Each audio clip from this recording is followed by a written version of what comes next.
South Korea's policy model. The Korean National Police Agency or the KNPA, sila yung nagpo-provide ng lahat ng policing services throughout their countries. So this is different from the other countries like in France.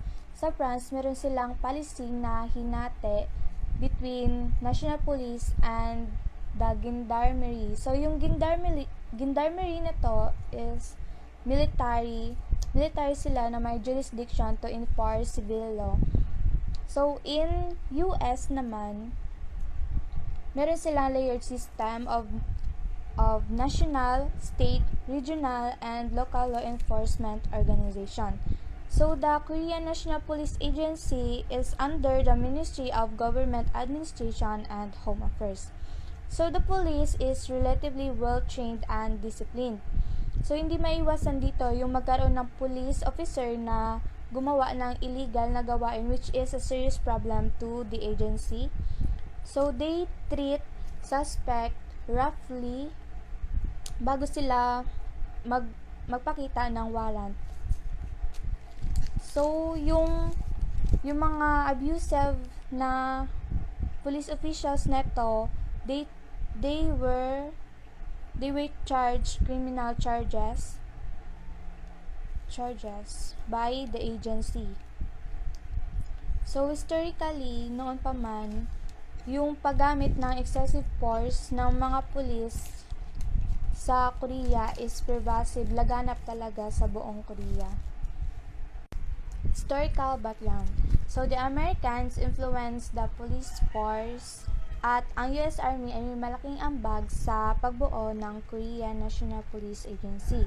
So, the new Korean government is formally activated the Korean National Police Agency and it is placed under the Ministry of Home Affairs. So, even though na separate sila sa military service, yung police force ng Korea ay nanatiling paramilitary yung role nila sa kanilang bansa and it was employed during the Korean War. The Korea was beset by law professionalism, factionalism, endemic corruption, and political manipulation by the remnant of Japanese. And the police force ay nagamit sila sa maling pamamalakad ng government and this is during the regime. So, yung military coup began. Unti-unting nag-evolve ang police force hanggang sa ito ay naging professionalized organization and naging modernized na rin ito at naging mas effective pa yung pag-enforce ng law. So, the Director General of the KNPA ay naging vice ministerial rank. So, nag-elevate pa siya sa mas higher pa na rank. So, the provincial governors and local officials doesn't have the authority to control the police force. So, the first independent police force in Seoul was the U.S. Army led by Gyeonggi-do Police Department. So, after that, nagbuo ulit sila ng panibago na National Police Force and a more dedicated Seoul Metropolitan Police Force.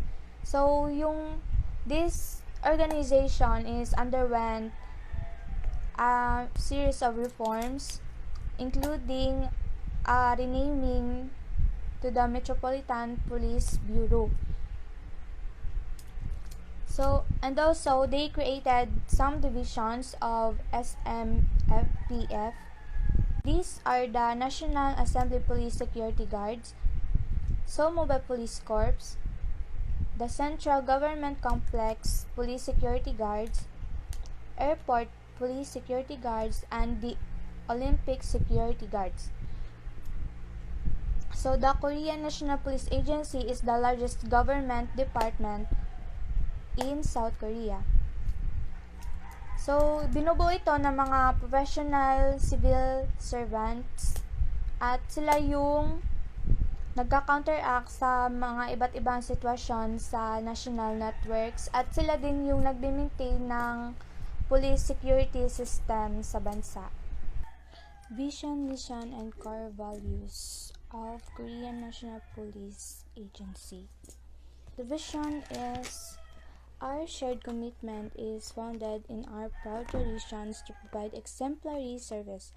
As inclusive leaders, it ensures community safety and well-being through collaborative partnerships, innovation, and community engagement.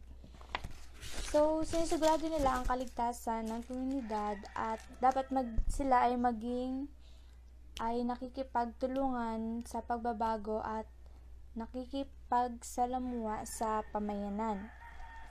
The mission is invested in the shared commitment. The members are ambassadors for a team-based approach to safety, security, and wellness as champions for effective and efficient risk-focused policing.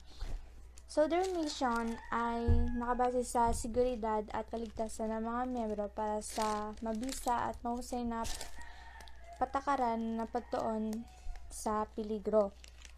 Core values. They pursued their mission while living in rich values. So, R for respect. It is the mutual respect for the community and for each other members. So, I for inclusivity. It valued the unique qualities of the members. Nandun yung fairness, respect, equity, and dignity. So, yung C naman is courage. It is committed to serving with distinction and pride for justice. H is for honest.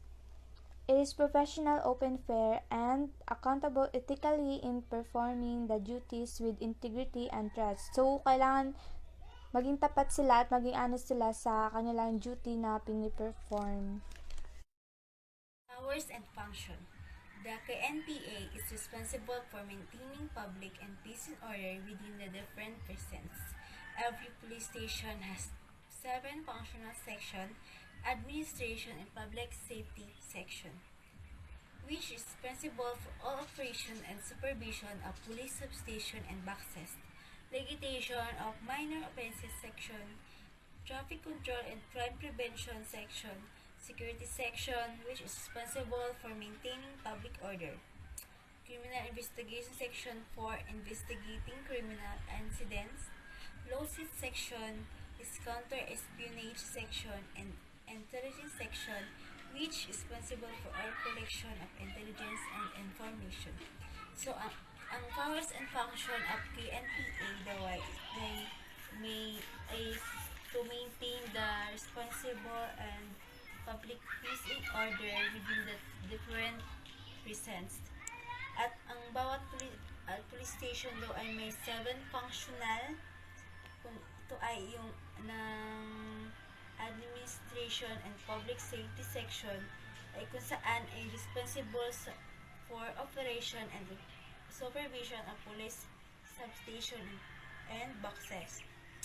Litigation of minor offenses, kung saan ay traffic and nagko-control ng traffic and crime prevention.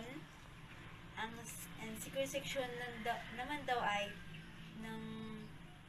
nagre-responsible sa pag-maintain ng public order. Criminal investigation section daw ay nag-imbestiga ng mga criminal incidents. Lawsuit section is the counter-espionage section, and the intelligence section is responsible daw for all collection of intelligence and mga information. Ang KNPA daw ay may tax with the booking of criminals custody of suspect. Ito yung magta-transfer ng mga cases and suspect na involved sa criminal cases to prosecution authorities. At meron din daw silang criminal section na responsible para sa crime investigation and detection. And counter-espionage section daw ay And intelligence section is responsible po sa lahat ng collection of intelligence and information. The police substation or police boxes ay ititake ng preliminary action na kung saan ang lahat ng mga criminal evidence, mga civic service, and accidents.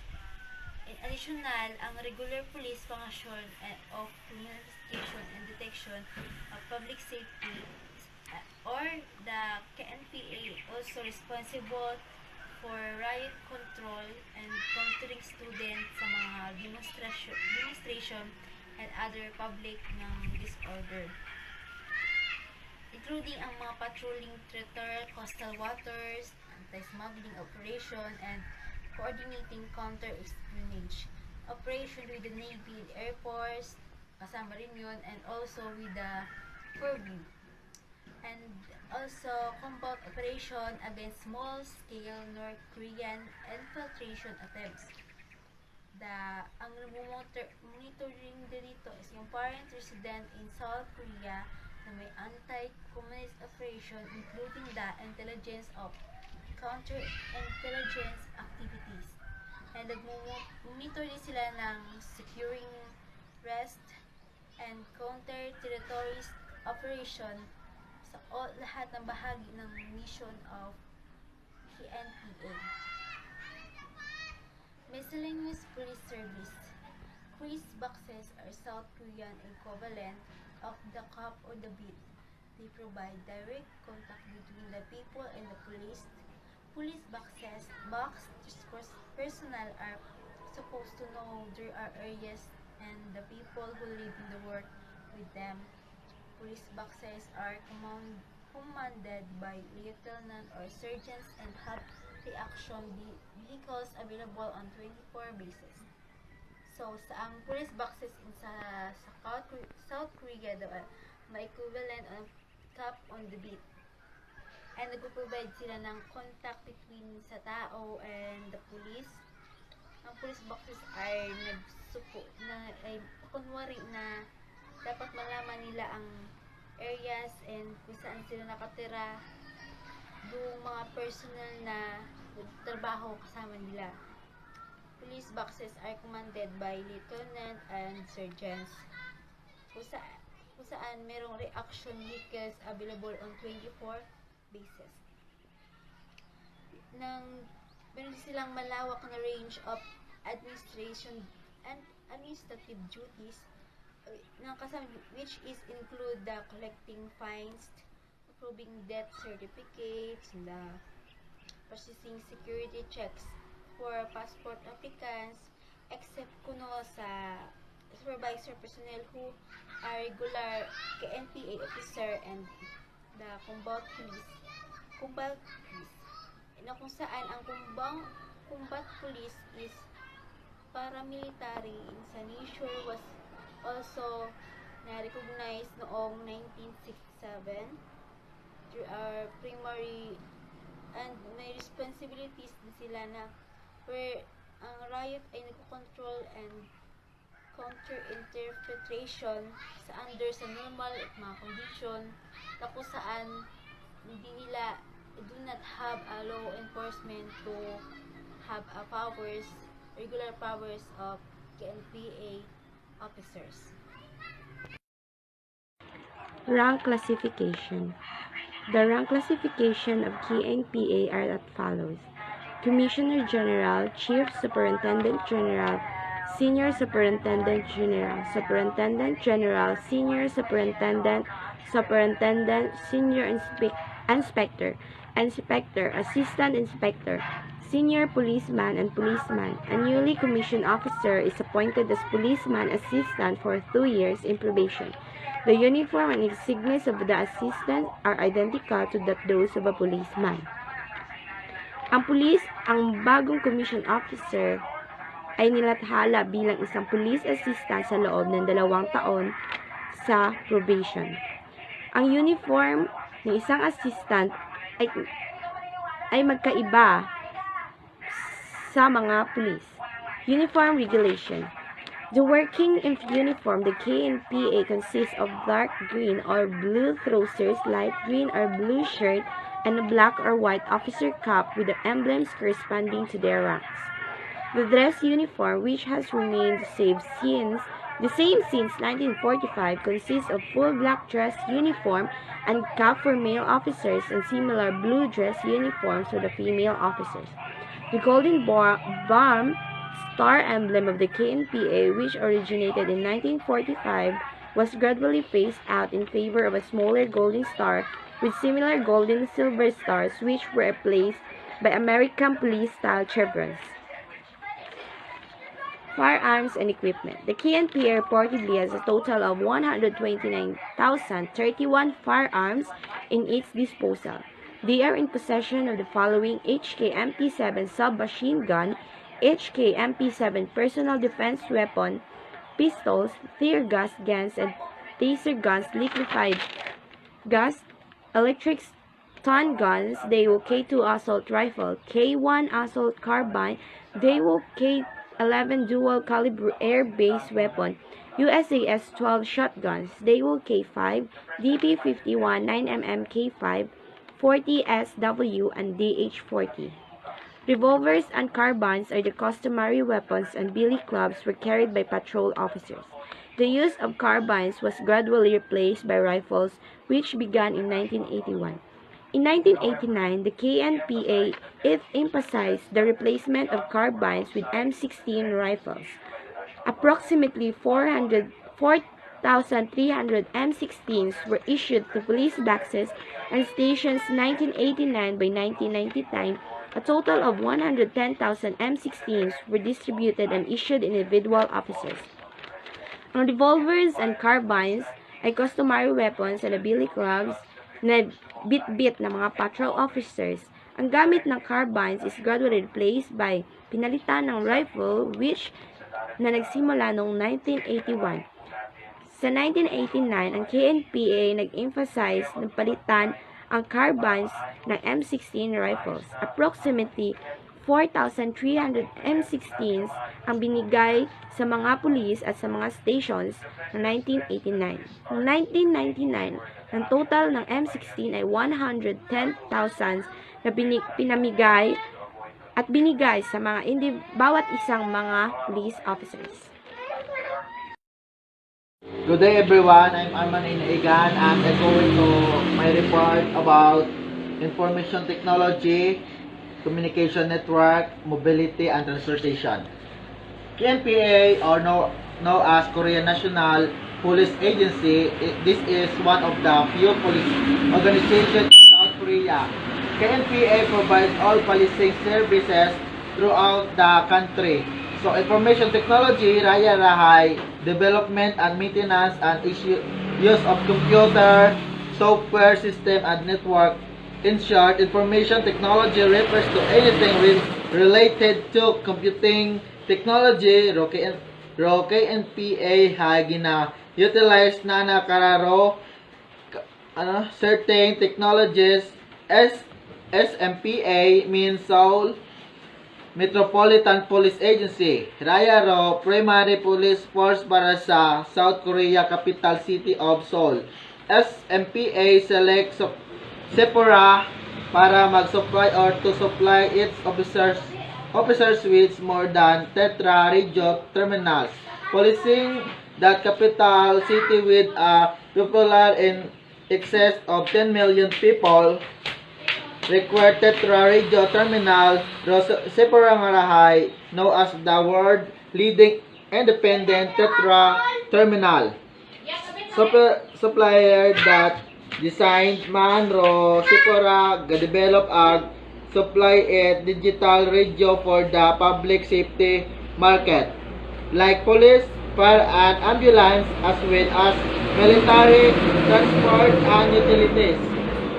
Also, SMPA nga raga utilize the MOE road speed determination system to correct real-time traffic information for Seoul road network. So ginagamitan ra it GPS ag available ra imaw sa KNPA road unit ag member of the public, management and cooperation team and investigation. Strategy team and andang function karahay sa coordination sa situation management, policy making, personnel management, and so on. Basta entire cyber corps in the Republic of Korea. Ro Korea National Police Agency may anda karang cyber terror response center raya ro in charge sa pag-protect its citizens against cyber terrorism. Gina educate na nakararo mga investigator kung paano ro tamang process it pag-investigate it cooperation with other countries. Ga conduct man sandara it 24 hours nga monitoring ag investigation it major cyber terrorism. Nga mga kaso ro cyber terrorism response center hay ga develop it mga techniques ga taoman it mga technical support under the sa investigation bureau of KNPA and admission ro KNPA na dahay nag establish it cooperative network with its France British cybercrime investigation and computer forensic ro purpose karahay para mag benchmark na daro and advanced cybercrime combating system. So nagtao man raya it manaming results such as nadadakop ro mga notorious hacker. So ro cyber terror response center dayang agency na rahaging improve na ro South Korea national image as an IT powerhouse agro KNPA hay naging frontrunner gutara sa prevention of international IT crime communication network. Korea National Police Agency hay ga operate ra it Minorious communication equipment which is standard throughout the Interpolice Force, particularly used in the automatic vehicle number identification system hay ro mga metropolitan nga area. Moreover, ro KNPA dividing distance system hay standard future across the country using specialist armed police officers rather than issuing firearms to each of the rank and files. One of the communication equipment in KNPA hay tetra radio and communication. This is the system kung siin naga-support different types of data communication including status message, short data services, and etc. KNPA will utilize that T-map traffic data provided by SK Telecom to upgrade its traffic design system. Moreover, that Korean carriers and KO Road will join force. Next is the Dimitra. It express Tetra system by integrating the width of the base radius of one box or modular system. It's quick and easy to set up, deploy, and manage your communication. So, benefit karahay, naka-simplify it everyday operation with reducing the cost, mobility, and transportation. The KNPA transportation provides that easy access to mobility raya hayro mga motorcycle nga ginagamit it mga police vehicle, jeep, truck, and squad car. And police car may una pagid nga T3 series stand-up vehicle nga considered as conducting aids in green technology dahil sa manaba ro anang operation cost. Nagamit man it mga high-end luxury car do mga police like Lamborghini Gallardo, Ferrari, mga helicopter, Sail, and Stallion. That's all. Thank you. Forensic Science Service. Ito ay isang pag-aaral sa mga laboratory. The National Institute of Scientific Investigation or NESI Ito ay isang pag-aaral para makakuha ng ebidensya o masuri ang pagkakakilanlan ng mga tao. Kada taon, ang National Institute of Scientific Investigation or NISI ay nagalok ng sariling training courses on cybercrimes, investigation, and computer forensic sa 240 officers. Ang Cyber Terror Response Center, sila yung law enforcer na in charge sa krimen na lumalaganap sa social media or internet. Police accountabilities. Habang ang pangkalahatang impormasyon ay natagpuan sa pagpapatakbo ng komunikasyon ng pulisya at hudikatura sa Korea, kabilang ang mga istatistika na may kaugnayan sa pag-aresto at pag-uusig sa kriminal, natagpuan sa antas ng proteksyon na inalok ng mga otoridad sa South Korea o pagiging epektibo ng pulisya. Isang beses na natagpuan ang mapagkukunan na sumusukat sa rule of law o alituntunin ng batas bilang bahagi ng isang pangkalahatang tagapagbatid ng pamamahala para sa South Korea. The rule of law, ang patuntunan ng batas, sukatin ang lawak kung saan ang mga opisyal ng pulisya ay may tiwala at sumusunod sa mga patakaran ng lipunan, lalo na ang kalidad ng pagpapatupad ng contract. Disciplinary machineries. Sa Korea, ang mga pulis ay isang mahusay at disiplinado. Ngunit, ang iba sa kanila ay gumagawa ng iligal na gawain sa pag-iimbestiga o paghuli ng mga suspect. Ito ay nagdudulot ng malaking problema sa kanilang bansa. Noong 1985, halimbawa, ay ang paghuli ng walang warrant of arrest. Dahil yan, pwede kang ma-demote o matanggal sa serbisyo. National Human Rights Commission ay isang institusyon para sa proteksyon ng ating karapatang pantao. Ang kalidad ng institusyong ito ay nasa kakayahan nitong makitungo sa mga otoridad na lumalabag sa mga karapatan ng walang takot.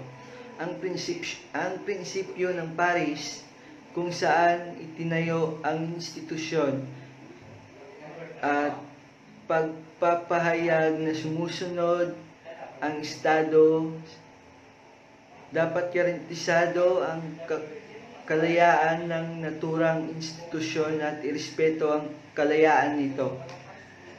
Ang alituntunin ng batas, demokrasya at karapatang pantao ay nakadepende sa level ng taas ng pananatili ng disiplina sa loob ng pulisya. Ang pagkilos ng may otoridad ay nagreresulta ng paglilesen ng disiplina sa loob ng institusyon ng law enforcement. At kapag ito ay nangyari, nakakalungkot ito. Ang paghihikayat sa mga police officers sa panghihina sa independence national institution ng gobyerno ay kakalat lamang ng demoralisasyon o paglabag sa moral ng tao at pessimism o pagtingin ng negatibo sa mangyayari. Para sa KNPA or Korean National Police, para mapanatili ang pagiging aktibo at sa masiglang demokrasya, Pagsunod sa law enforcement para sa striktong disiplina ay ang pinakamahalaga.